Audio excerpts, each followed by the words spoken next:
Hello viewers, welcome back to the Moose Mobile Auto Repair channel. We have a 2005 Toyota Corolla with a 1.8 liter, and today the customer's complaint is that the blower motor is not working. It was not working for a few minutes of driving and then it started working again, so it's an intermittent issue that we are having here. So we are going to have a look at it today. So right now I already have everything taken apart because I did my diagnosis off camera. The first thing that you need to check is to confirm the blower motor operation by putting it turning it on and checking the individual speeds. It was working earlier on all speeds, and so first thing you want to check is to see if there's any issue with the cabin filter, if it's clogged up. This one is not extremely bad, but it needs to be changed. It was probably changed last year, but not too long ago, probably in the last like 6 months or so. It was just changed. So if the vehicle is driven in like dusty and dirty conditions, the cabin filter will clog up a lot faster and it will get dirty a lot faster. So I removed the glove box and everything. Removed the engine computer. It's held down by two screws and two of the black clips for the plastic piece. So I removed that out of the way. I had a brief look at the blower itself inside here, and I'm not seeing any like rodent infestation or anything. There's no like a mouse or like a dead animal inside the blower, so that's fine. I was having a look at the amperage output at high speed with the amp clamp, and it turned out that that this blower motor is pulling excessive current, roughly like 18.4 amps, and it's quite a bit for something like that. Usually it should be around maybe like 10 amps or something. It shouldn't be too much. And so I had a look at that, at the blower. The resistor seems to be okay, but ultimately at the end of the diagnosis, I'm just going to be replacing everything. The blower motor resistor, which is hiding in the back here, the one with the red, blue, and the black and white wire, and there's also, I believe, a ground connection that's coming from it. So the blower motor resistors on these vehicles are not too expensive. They are relatively cheap, 20 or 30 bucks or something. So and one other thing I wanted to note is that the relay for the blower motor, the heater relay, it's called the HTR relay. It's hiding all the way above the black box there. I don't know if you will be able to see it. I removed that relay out. You can remove these two screws if you want to get better access to drop it down, but you don't need to. I just went in and I grabbed it with my hand from on top here, and that's it. So it's not too hard to access. But the relay is right here. Let's see, the light blue colored relay. So I have some clips I'm going to show you in just a moment, showing my diagnosis, and then that's it.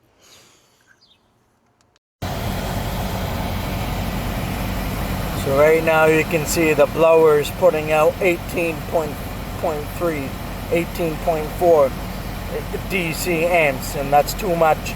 I can smell something burning as well. I smell like a burning smell somewhere. So this blower motor is putting out excessive current. It's no good.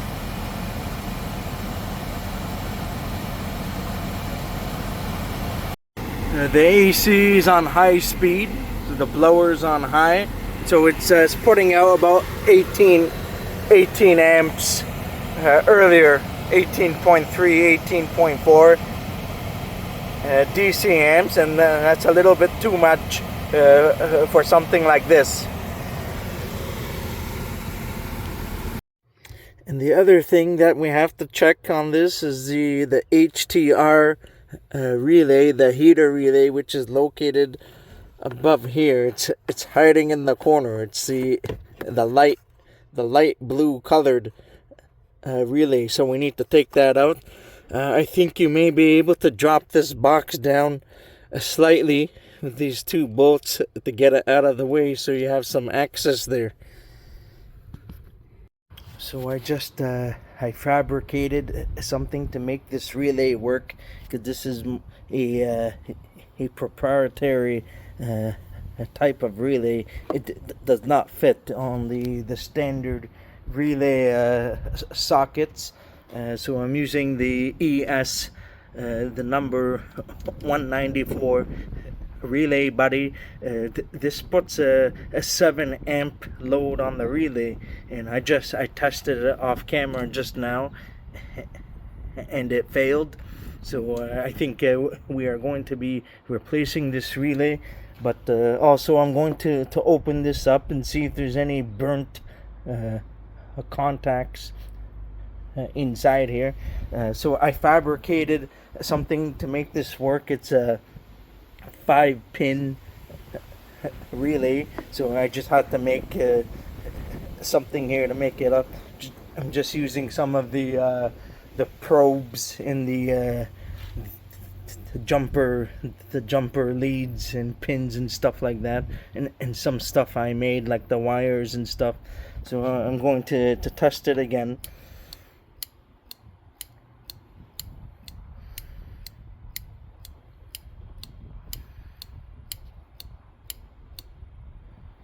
You can hear and feel it click.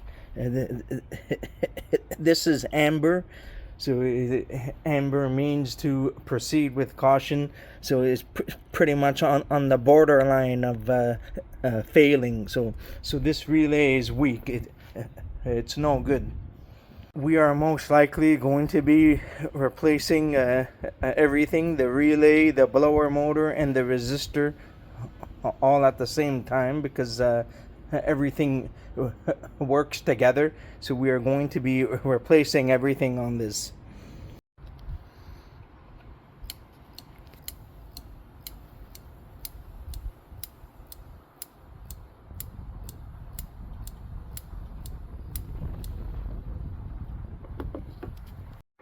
So I just I removed the plastic cover from the relay. I do see a little bit of the black burnt mark in between the contacts. I'm not really sure if you guys will be able to see that, but you see the contacts here are burnt up a little bit. I'm just trying to get the camera to focus here.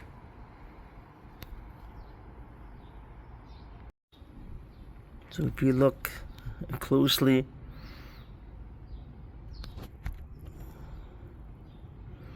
you see the black marks on the circular piece at the bottom here, on where the contacts opens and closes. See here, the black portion at the bottom. That's where it's all burnt up. So I have it reconnected again, so you guys can see the contacts. So I'm going to test it again. And once again, it's a 5-pin relay.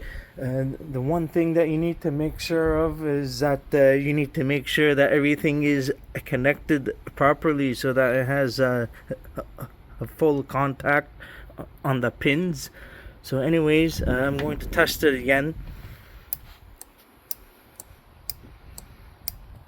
You can see the contacts are moving, but this thing puts a 7 amp circuit load on this, so it will be able to test for intermittent or failing relays. The other relay testers are not very good because it just checks to see if the contacts are opening and closing, and that's it. And those cheaper relay testers will almost pass every single relay unless it's not working completely, or unless there's something completely wrong with it. So anyhow, I know that this relay is bad, so we are going to be replacing it. You can also check the resistance on the individual pins, but I believe that is a redundant test in this case, because it's not really going to show me much seeing the resistance values of the pins, because the circuit inside the relay is mostly about the contacts here that's opening and closing, and that's the piece that typically wears out on the relay itself. And so checking for resistance values is not really going to do much in this case. And this is the Toyota part number for the heater relay, the HTR relay. So it's right here if you want to get the original Toyota part. So I'm just going to see if I can reinstall this relay temporarily for now until I receive the new parts. It's a little bit of a pain in the butt here because there's not too much access. So now the relay is in. It's not it's not too hard for me to take it out and to put it in. I can reach from behind here. It's on the inner portion. Earlier I said on the outer portion. It's actually on the inner portion of the relay box. It's hiding above here. I don't know if you'll be able to see that on camera. I'm trying to bring the camera up here so you guys can see on where it is. So I'm going to give you guys a better view. This is where the relay is located. It's right here. So I'm just holding the camera so you guys can see on where it's located.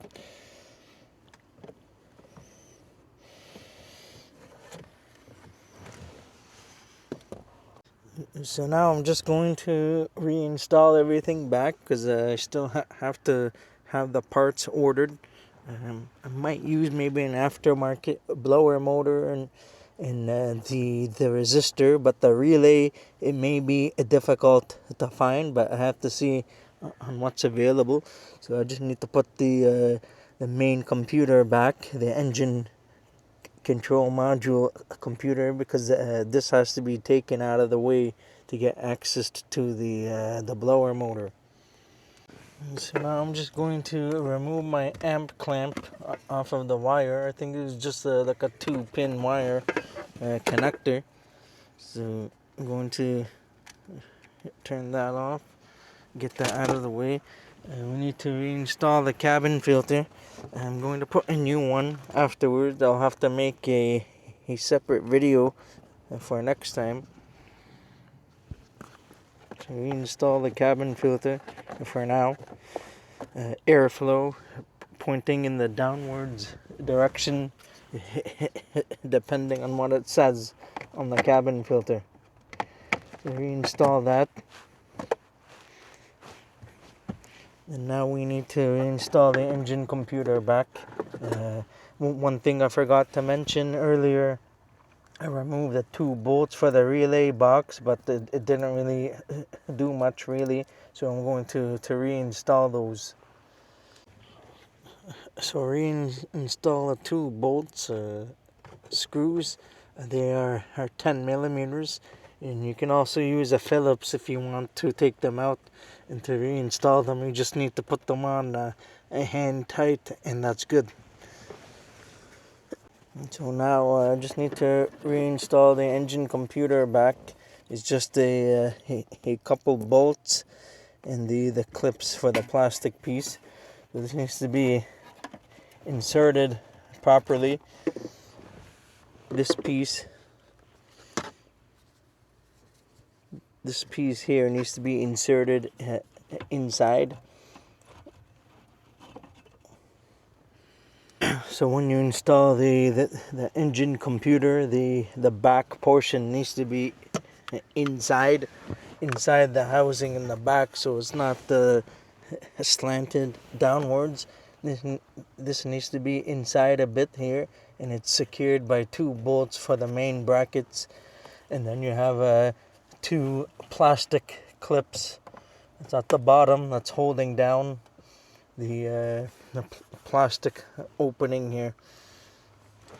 I don't know if you guys can see that here. So the black plastic clips at the bottom, and then that's it. And the 2 bolts. There's not much to it.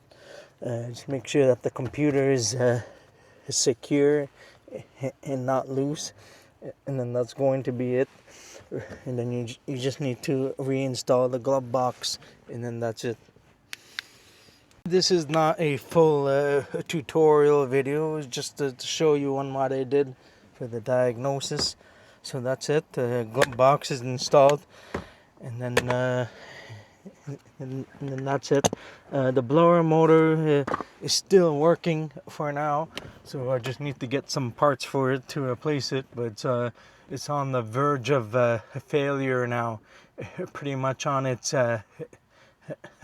deathbed until it stops working again. So that's it. So that's going to conclude this video for diagnosing and checking the blower motor.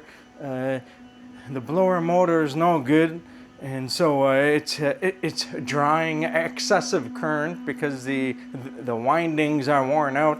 So the blower has to work harder to make it run at the proper speed. And so we are going to be replacing the blower motor along with the resistor at the same time because they work together. And we are also going to be doing the relay as well, because that's also borderline failing, because on the tester it showed the amber, the LED light, so it's on the border of failing, and we confirmed it that the contacts are worn out because of the black, I guess you can say, the black soot or the carbon, the burnt marks on the contacts. So that prevents the blower from working all together. So we're just going to do everything all at the same time. And because that this vehicle is 21 years old, and the blower has been replaced on this some years ago, probably like 10 plus years ago, and so that's pretty much on how long that these things last. They don't last. These things don't last forever. That's it for today. If you enjoyed this video and found it helpful, please don't forget to give it a like, and please consider subscribing to my channel if you're not already a subscriber, and I'll see you in the next one. Have a good day and take care.